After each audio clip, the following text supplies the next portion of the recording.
मांजरीला वाचवताना 6 जण बायोगॅसच्या खड्ड्यात बुडाले होते। नेवासा तालुक्यातील वाकडी येथे ही घटना घडली। बायोगॅसच्या खड्ड्यात पडलेल्या मांजरीला वाचवण्यासाठी एक जण उतरला। तो बुडत असताना इतरांनी वाचवण्याचा प्रयत्न केला, परंतु सर्वजण बुडाले। यामध्ये नागरिकांनी एकाला बाहेर काढण्यात त्यांना यश मिळालं आहे।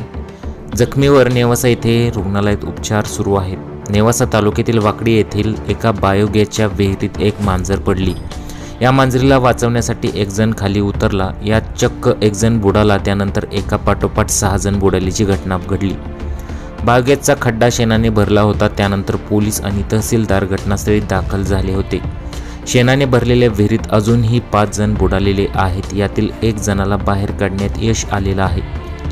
राज्यभरात गुढीपाडव्याचा उत्साह सुरू असताना एकसारख्या 2 घटनांनी महाराष्ट्र हादरला आहे।